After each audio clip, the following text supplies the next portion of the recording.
బీద సాదల ధైర్యం మిత్రులారా, దొడ్డి కొమరయ్య స్మారక భవన ప్రారంభోత్సవ కార్యక్రమం సభాధ్యక్షులు మీ అభిమాన నాయకుడు కురుమల ఆత్మగౌరవం కోసం నిరంతరం పాటుపడుతున్న సభాధ్యక్షులు యజ్ఞ మల్లేశం గారి నేతృత్వంలో ఈ కార్యక్రమాన్ని ఏర్పాటు చేసి ముఖ్య అతిథులుగా నాతో పాటు హర్యానా గవర్నర్ మనందరం గౌరవించే గొప్ప వ్యక్తి బండారు దత్తాత్రేయ గారిని, అదేవిధంగా శాసనసభ స్పీకర్ గడ్డం ప్రసాద్ కుమార్ గారిని, అదేవిధంగా మిత్రుడు మంత్రివర్గ సహచరులు పొన్నం ప్రభాకర్ గారిని, అదేవిధంగా మాజీ మంత్రివర్యులు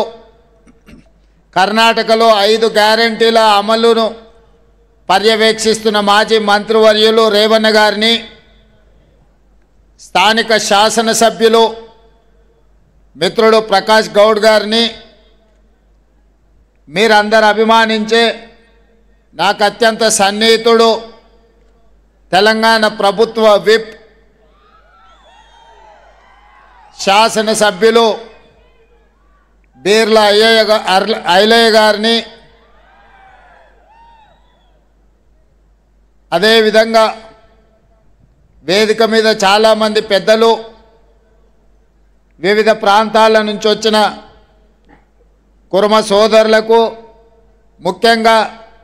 జిల్లా పరిషత్ మాజీ చైర్పర్సన్ తూళ్ళ ఉమ్మగారికి, బండ్రు శోభారాణి గారికి, వేదిక మీద ఉన్న మా సోదరి మనులు ఆడబిడ్డలందరికీ, ఇక్కడికి వచ్చేసిన కుర్మ సోదరులందరికీ కూడా మనస్ఫూర్తిగా శుభాకాంక్షలు అభినందనలు తెలియజేస్తున్నా. నేను చాలా సందర్భాలలో కుర్మ సోదరుల గురించి ప్రస్తావించినప్పుడు కానీ, గ్రామాలలో ఎవరైనా తమ భూమిని అమ్ముకోవాలి అంటే కొనడానికి ఎవరైనా కుర్మోళ్ళు వస్తే వాళ్ళకి ఇయ్యండ్రి, నగదు నడుము కట్టుకొని వచ్చి పొయ్యింట్లో మనకు నగదు ఇచ్చిపోతారు, నమ్మకంగా ఇచ్చిపోతారు, వాళ్ళు ఇచ్చిన నగదు లెక్క పెట్టాల్సిన పని కూడా లేదు, సరిగ్గా 1-2 సార్లు వాళ్ళే లెక్క పెట్టి ఇంటికి తెచ్చి ఇచ్చిపోతారని నేను ఎప్పుడు చెప్తుంటా. ఎందుకంటే మృదు స్వభావులు, సున్నిత మనస్కులు, ఎవరిని మనం ఎందుకు ఇబ్బంది పెట్టాలి, మన కష్టాన్ని మనం నమ్ముకోవాలి, మన చెమటని నమ్ముకొని అవసరమైతే 1 గంట ఎక్కువ పని చేయాలి తప్ప ఎవరికి కష్టం నష్టం కలిగివద్దని ఒక మంచి స్వభావం కలిగిన సోదరులు కుర్మ సోదరులు. అలాంటి కుర్మ సోదరుల సామాజిక వర్గం నుంచి వచ్చిన దొడ్డి కొమరయ్య ఒక గొప్ప పోరాట యోధుడు. ఆనాడు నిజాంలకు రజాకర్లకు వ్యతిరేకంగా జరిగిన సాయుధ రైతాంగ పోరాటంలో భూమి కోసం, భుక్తి కోసం, విముక్తి కోసం, వెట్టి చాకిరి నుంచి పీడిత తాడిత జనాలకు విముక్తి కలిగించడానికి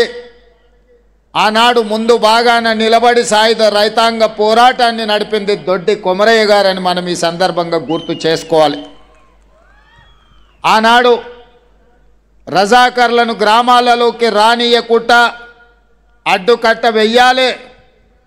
దొరల యొక్క పెత్తనాన్ని, ఆధిపత్యాన్ని అణచివేయాలంటే దుడ్డుకర్రల సంఘం పెట్టాలి. దుడ్డుకర్రల సంఘంతో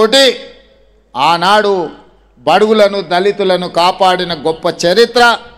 గొప్ప పోరాట యోధుడు దొడ్డి కొమరయ్య. వారి జ్ఞాపకార్థం ఒక భవన్ కట్టుకొని వారి పోరాట స్ఫూర్తితో ఈనాడు సమాజంలో వచ్చిన మార్పును గమనించి మన తాతలు ముత్తాతలు వాళ్ళ తాతలు ఏవైతే గొర్రెలు బర్రెలు చేపలు పట్టుకుంటా బలహీన వర్గాలు బతికినరో రేపటి భవిష్యత్ తరాలు కూడా గొర్రెల బర్రెల చుట్టూత తిరగకుండా వాళ్ళు పీజీలు పిహెచ్డీలు చదివి డాక్టర్లు లాయర్లుగా ఎదిగి